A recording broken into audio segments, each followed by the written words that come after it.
मध्य प्रदेश में राष्ट्रपति चुनाव से पहले दल बदल की सियासत शुरू हो गई। एमपी निकाय चुनाव के बीच प्रदेश के 3 विधायकों ने बीजेपी का दामन थाम लिया। बसपा विधायक संजीव सिंह कुशवाहा, सपा विधायक राजेश शुक्ला और निर्दलीय विधायक राणा विक्रम सिंह बीजेपी में शामिल हुए।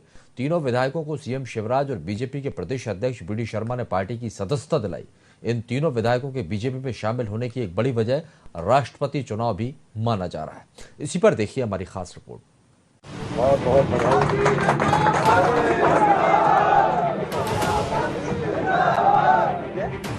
बहुत बधाई, बहुत बधाई।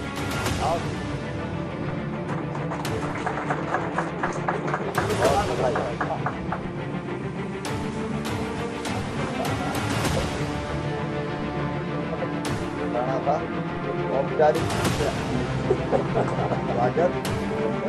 देखिए आप देखिए, आप समझिए बात को कि हम कहीं बाहर भी जाते हैं 4 दिन के लिए और फिर लौट के 4 दिन के बाद घर आते हैं तो हमको एक अलग से कंफर्ट मिलता है, अच्छा लगता है थोड़ा सा। तो मैं तो 8 साल बाद अपने घर वापस आए तो निश्चित तौर पर मुझे तो ज्यादा खुशी होगी। देखिए, पार्टी की तरफ से पूरी तैयारी और भारतीय जनता पार्टी की हमेशा तैयारी रहती है।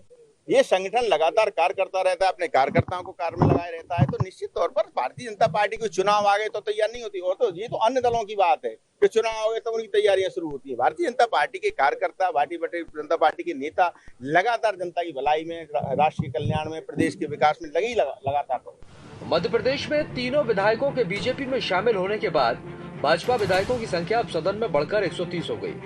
राजनीतिक जानकारों के मुताबिक बीजेपी की इस रणनीति के कई मायने निकाले जा रहे हैं। दरअसल अब तीनों विधायक राष्ट्रपति चुनाव में बीजेपी के प्रत्याशी को वोट करेंगे, जिससे राष्ट्रपति चुनाव में मध्य प्रदेश से भाजपा समर्थित वोट वैल्यू बढ़ जाएगी, जिसका सीधा फायदा राष्ट्रपति चुनाव में बीजेपी को होगा। तो वहीं मामले को लेकर एमपी में आरोप प्रत्यारोप की सियासत भी शुरू हो गई। बीजेपी भले ही अपना कुनबा बढ़ाने के लिए जोर लगा रही है, लेकिन कांग्रेस इसे लोकतंत्र की हत्या बता रही है। कुनबा से इसका कोई संबंध नहीं है। इसका संबंध जो है विशुद्ध राजनीतिक है, और ये जो है कर्जे उतारे जा रहे हैं पुराने। सरकार बनाने के लिए जो सौदे हुए थे धीरे धीरे उतारने पड़ रहे हैं। पहले हारे हुए एमएलएस को जो है कारपोरेशन दिए गए, अब इन्हें शामिल किया जा रहा है। और ये मौका ऐसा है कि राष्ट्रपति चुनाव के लिए वोट वैल्यू बढ़ानी है। लेकिन इसमें जो सबसे बड़ा बात यह है कि एक विधायक जो निर्दलीय है वो तो उसकी सदस्यता पहले दिन से ही कानूनन रद्द हो जानी चाहिए। तो ये क्या उद्देश्य है इसका? आज कोई सरकार का बनना बिगड़ना तो इस दल बदल पे शामिल है नहीं, लेकिन फिर भी दल बदल किया जा रहा है। तो इसका मतलब है कि लोकतंत्र में इस सरकार का विश्वास नहीं है और भारतीय जनता पार्टी का लोकतंत्र में विश्वास नहीं है, और वो आमादा हैं लोकतंत्र को नष्ट करने के। कयास तो ये भी लगाए जा रहे हैं कि तीनों विधायक 2023 में बीजेपी की तरफ से चुनाव लड़ सकते हैं। बसपा विधायक संजीव सिंह तो पहले भी बीजेपी में शामिल रह चुके हैं, लेकिन 2013 में टिकट नहीं मिलने के चलते वह बीएसपी में शामिल हो गए थे। खास बात यह है कि इन तीनों विधायकों का उनके क्षेत्र में अच्छा होल्ड माना जाता है।